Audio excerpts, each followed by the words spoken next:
Newsmakers. Citi News.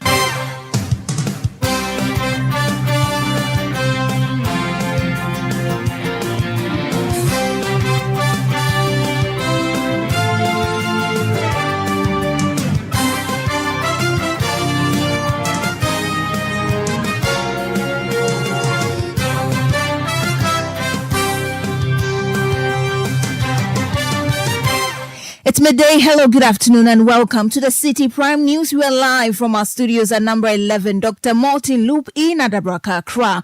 My name is Adjuatin Krama Domina. Coming up, members of Locked Up Investment Holders Forum protest at Bank of Ghana headquarters over their investments.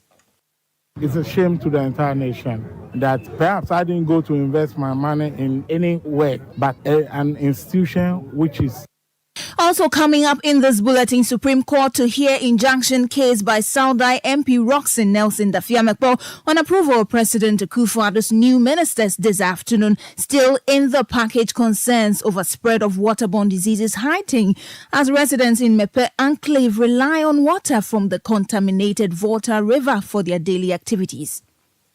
We're having snake bites and all kinds of issues. People are so upset and angry. We think the government must double up. We are not sure what government is actually doing. Later, second wife of National Chief Imam Sheikh Osman Nuhu Shaributu passes on.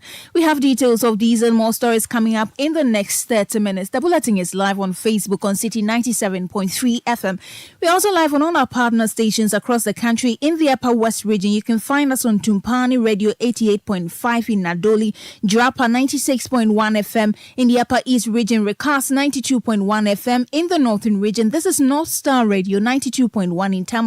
In the Northeast region, you can find us on Nobia FM 98.1 in Nalerigu. In the Western region, Beach 105.5 FM in Takrade. In the Ashanti region, Focus 94.3 FM and Orange 107.9 FM, all in Kumasi. In the Volta region, you can tune into Sela Radio 97.1 and Holy FM 98.5. And in the Savannah region, this is Kasha 99.5 FM. In Damongo, please stay for details. Citi Prime News at 12 midday. Update you on all the running stories and connect you to the newsmakers. Grateful for your time this afternoon. To our first story, members of the Locked Up Investment Holders Forum are picketing to pressure the Bank of Ghana to address their concerns regarding locked up investments. The members who began the protest around the Accra Sports Stadium had to stop at the Kwame Nkrumah Mausoleum as the Bank of Ghana premises remain a security zone. Here's one of the protesters speaking to Citi News. It's a sad story, because we are putting monies together so that when we are on pension or we've grown, we are not working, we can access our monies. For instance, I have health issues that I'm saving to use to look after myself. And I haven't been able to access my money for the past 6 years. You go there, they say there's no money. There is no money. They keep on doing there's no money. I know people who have invested there.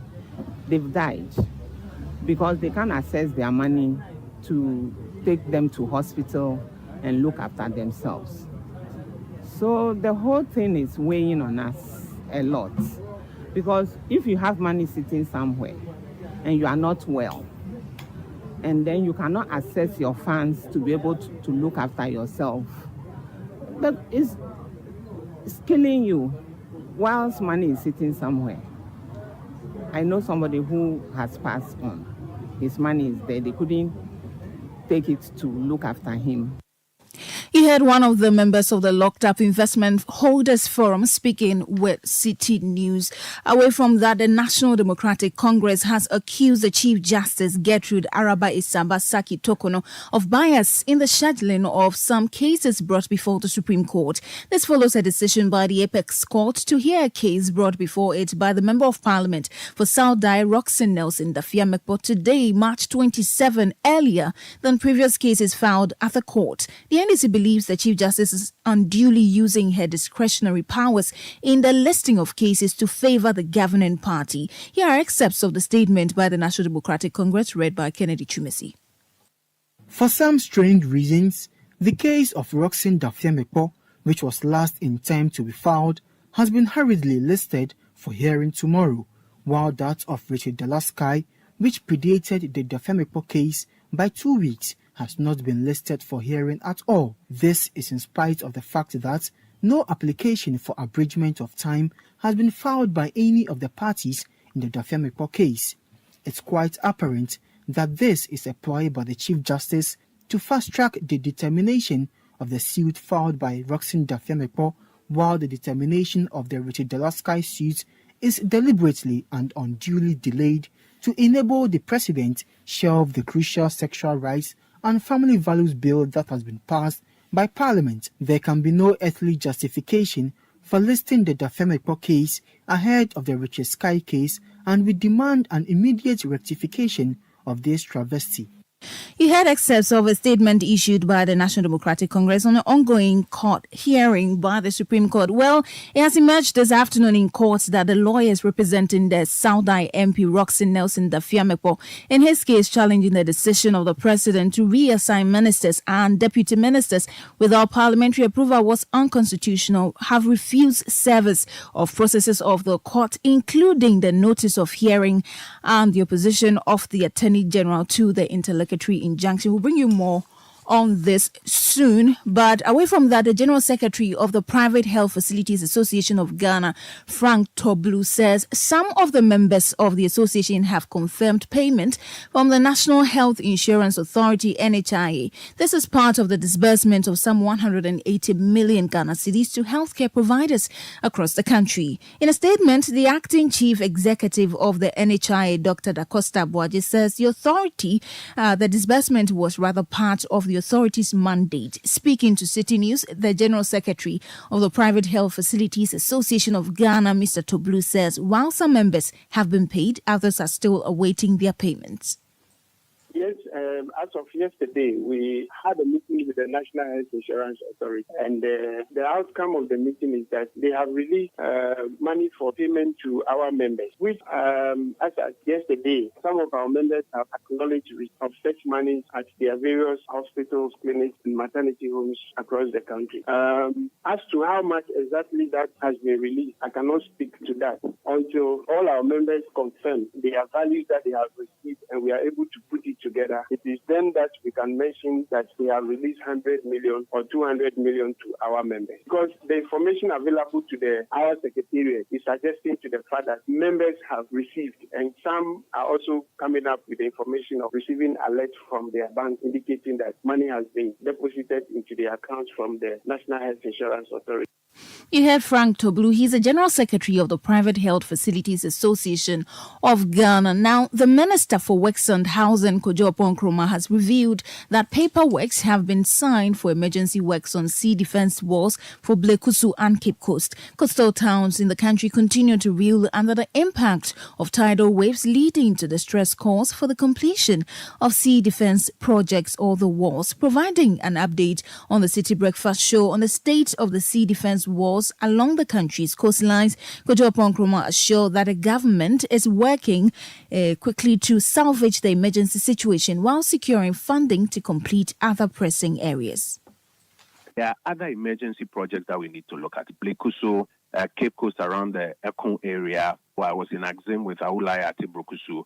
And if you see how the sea literally wants to eat up the road, despite the first one that has been done, Axim is an emergency one. Dan Suman always some emergency works. Peshin requires some emergency works. In fact, in Shama, the Amandi power plant and the Abuade thermal plant are at risk. Look at how the sea pressures are coming towards the unprotected parts of the shoreline. So there are a number of emergency projects we need to get on, but we are constrained by funding.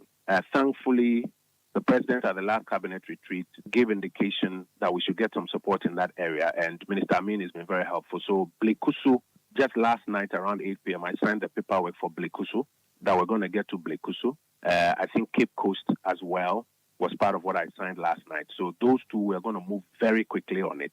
And then we have to package and get the financing for the other emergency projects that I've mentioned. Keta, for example, is also beginning to have some other problems. And we're going to go there somewhere next week to have a look at that to see how quickly we can. And in response to the relocation of the Akosomo Dam spillage victims, the Minister for Works and Housing stated that the current state of the Saglemi housing project is unfit for human use. This follows recent calls by some stakeholders for the relocation of the Akosomo Dam spillage victims into the housing project. Speaking on the City Breakfast Show, the Minister Kojopo Nkrumah announced that the government has begun the resettlement program for affected communities and will be completed within 6 months. There was a question raised in Parliament earlier that why didn't we give Saglemi to the flood victim? And the reason is that Saglemi, as is now, is totally uninhabitable. Yes, there are genuine questions about what if something had been done earlier, but as it is now, it's totally uninhabitable. For our compatriots who were, and it's uninhabitable because there's no drainage system, there's no water, there's no electricity. The whole place is literally very run down, as I'm sure you saw from the pictures yesterday. So when it comes to resettling of our compatriots who were affected by the floods, that has to be dealt with on its own. Now, the first step, you recall, was to provide safe havens for people to move away from the high water levels. I dare say the entire country came together to support. NADMO did its part. The government did its part. Media houses did their part. Members of Parliament did their part. We have given the contractors who are working on these 100 units up to 6 months to finish the work that they are doing. Kojopo Nkrumah is Minister for Works and Housing. Meanwhile, residents in Mepe Enclave continue to grapple with acute water shortages following the spillage of the dam. The aftermath of the spillage has left many fearing the existing water supplies may be contaminated, exacerbating the crisis. Despite efforts to mitigate the impact, a significant portion of the community still relies on the Volta River as their primary water source. The Assembly member for the Mepe electoral area, Amos Ahosubolo, noted that the current situation can lead to potential outbreak of waterborne diseases. Many water boreholes were contaminated, and it's also not good. Most of them are not good for use now, and even the mechanized ones, most of them has been contaminated as well. The treatment center is at Aveime, and so initially they were also submerged, and but they come back to operation. So that has happened, and so few of the villages are there that are still having water problem. Places like Convelingu, Abun number 1, number 2, Yove, Lemu number 1, number 2, Holy Christ area, Titikope, that is the main crossing point there, Musikope, Sadola, Akrapanu. All those areas are still not having for them, they are not having it at all, so they rely on the river, the main river Volta. So that is the situation on the ground, and but even in the town, many homes are expecting to extend the water into their distance. They have various homes, but necessity, and so they are not having it.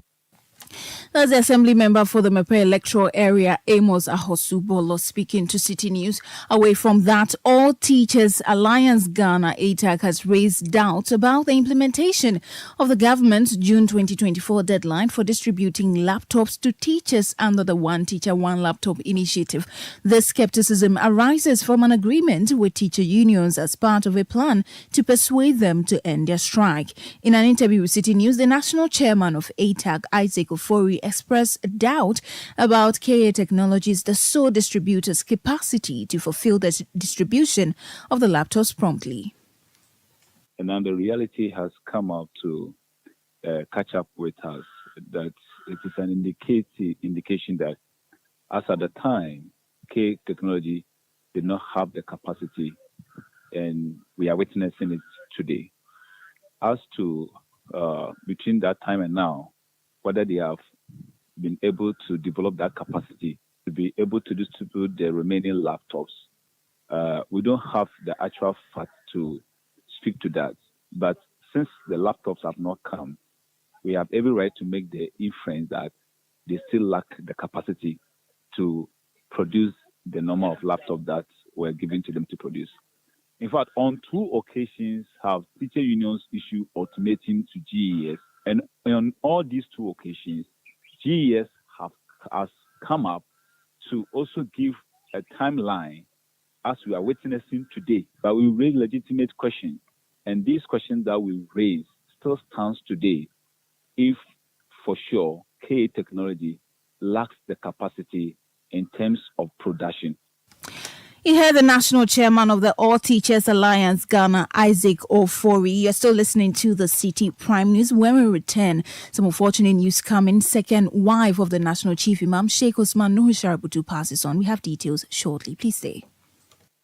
Citi Prime News at 12 midday. Update you on all the running stories and connects you to the newsmakers.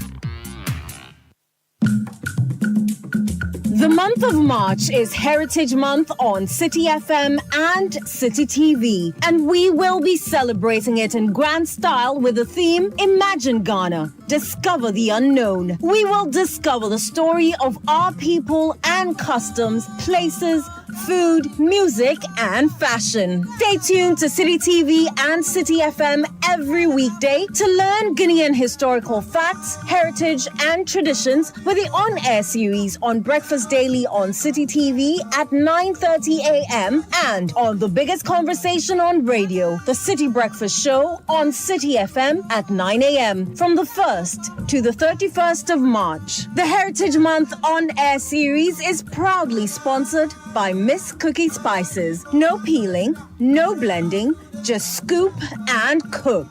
Other exciting activities for the Heritage Month 2024 will include the evolution of High Life Music, a High Life Music expose on Citi TV and Citi FM, curated music on brunch in the city on Citi FM, What's Cooking special features on Citi TV, the Heritage Quiz on the Traffic Avenue on Citi FM. Catch the Heritage Caravan Diaries and Moments from the 3rd to the 10th of March on the Heritage Caravan. And the big one to crown the Heritage Month celebration, we will treat ourselves to delectable, authentic Ghanaian cuisine, music, dance, and many more at the Back to Your Village Food Festival from the 30th to the 31st of March 2024. Don't miss all the education, fun, and excitement on the Heritage Month 2024 this March, only on Citi TV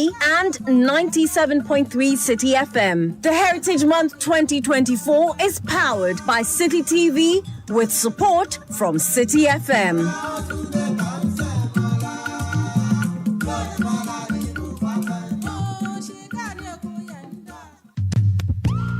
Citi TV is live on DSTV, GoTV, and HD+. On DSTV, find us on channel 363. On GoTV, we're on channel 117, and on HD+, get us on channel 108. On a digital TV, run a new search, but take note that without an antenna, you cannot access Citi TV. Citi TV can be accessed on any free-to-air digital box like the GoTV and HD+ boxes. Citi TV, it's your world.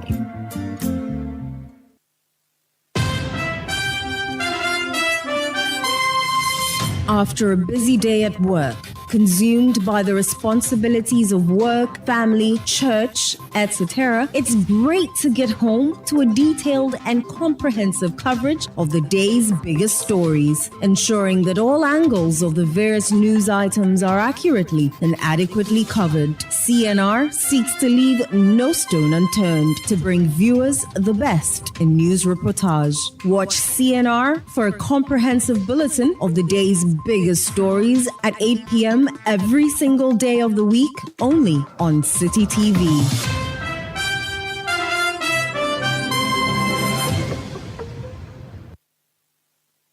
Citi Prime News at 12 midday. Update you on all the running stories and connects you to the newsmakers. You're welcome back. Thank you for staying with us. Let's do some more stories this afternoon. President Akufo-Addo has appointed Deputy Energy Minister Herbert Krapa as the new board chairman of the Electricity Company of Ghana. Mr. Krapa takes over from Kelly Gajekpo, who resigned on Tuesday, March 26, citing personal reasons. Herbert Krapa is expected to lead the ECG board in dealing with recent power outages in the country. The ECG has in recent times come under pressure following what many called the return of the crippling power outages popularly known as Dumso. Although the Energy Minister, Dr. Matthew Opoku-Prempeh, has denied that Dumso has returned, Ghanaians have called on the government to roll out a timetable to enable them to plan their lives. Now, the office of the National Chief Imam, Sheikh Osman Nuhu Sharbutu, has announced the death of a second wife of the Islamic leader. The wife of the National Chief Imam, Rajia Ramatu Sharbutu, died in the early hours of today, Wednesday, March 27, 2024. Spokesperson for the National Chief Imam, Sheikh Shaibu, in an interview with Citi News, says although his boss is devastated over the passing of his wife, he's keeping faith with the support of other family members and friends. Thank you on behalf of the eminent National Chief Imam, who lost his second spouse, Hajia Ramatu Sharabutu, in the early hours of this morning, the 27th of March, 2024. Chief Imam, humanly speaking, is devastated, but in terms of his faith, he remains psychologically stable and very strong in his spirit, and receiving visitors and sympathizers who are coming around to sympathize with him. And those of us who are his aides are also around him. And we are taking it calmly because matters of death are things that relate to our faith, and it comes when God has determined. The Chief Imam has been preaching on the occasion of other people's demise, and now it has hit him personally. And so he's taking it very, very calm. In terms of the arrangement for the burial, the Janaza prayer, which is the funeral prayer, will be said at 2 p.m. prompt at the residence of the Chief Imam. But all sympathizers and those who will participate are expected to assemble by 1 p.m. You heard the spokesperson for the National Chief Imam, Sheikh Amiel Shaibu. Moving on now, the Ministry of Education is assuring the National Food Suppliers Association of Ghana of fast-tracking the payment of the arrears. The association, in a statement, accused the Education Ministry of lack of transparency in disbursing funds to suppliers. They also threatened to picket the Ministry of Education if the outstanding arrears are not paid in 14 days. Spokesperson of the Education Ministry, Kwesi Kwarteng, reacting to their concerns, says they are working with relevant stakeholders to promptly deal with the issue.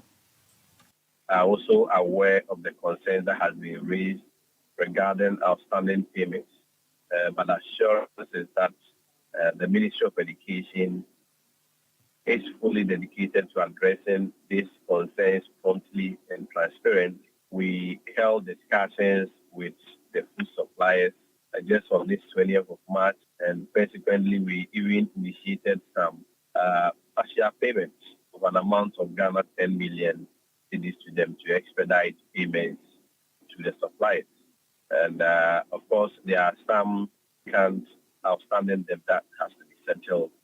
But the assurance is that we are in constant touch with the Ministry of Finance and then Controller and Accountant General. Those are largely the agencies or institutions responsible for the issuance of money and annual payments. So the assurance is that we are collaborating with all these relevant institutions actively to make sure that the concerns that has been raised are promptly resolved. You heard Kwesi Kwarteng. He's a spokesperson of the Ministry of Education. The Ghana Revenue Authority Workers Union, GRAWU, has called on the Ministry of Finance and the government to extend support to the GRA in its tax collection efforts. The chairman of GRAWU, Theophilus Kwesi, stated during their 10th National Executive Council meeting that tax collection in the country has been largely successful due to the commitment exhibited by staff of GRA over the period. Speaking on the theme Transparency and Fairness in Tax System Revenue Mobilization, the role of labor, the chairman of GRAWU says the government's support will allow GRA to achieve transparency and efficient tax administration. Our GRA help us in our revenue mobilization drive, support us with the right technology that we will need to enable us collect revenue.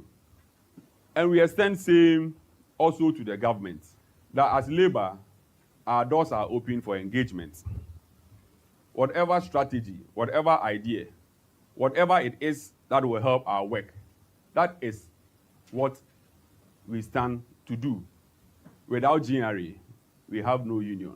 And without GNRA, the economy cannot also thrive. So we call on government that our doors are open. The workers' union, the leadership, all over the country, our doors are open. We can engage to see how best we can improve on the revenues that we ourselves have taken up on ourselves to collect. That was the Ghana Revenue Authority Workers Union Chairman Theophilus Kwesi Ehun. Let's take you back to one of our headline stories, a case involving the Member of Parliament for South, Nelson Dafiamekwa, filing an injunction case at the Supreme Court to order the court to halt the approval of President Akufo-Addo's ministers. Now, Hansen Ajiman is my colleague here. He's a court correspondent. He joins us live on the phone. Hansen, good afternoon. Was the Member of Parliament in court today?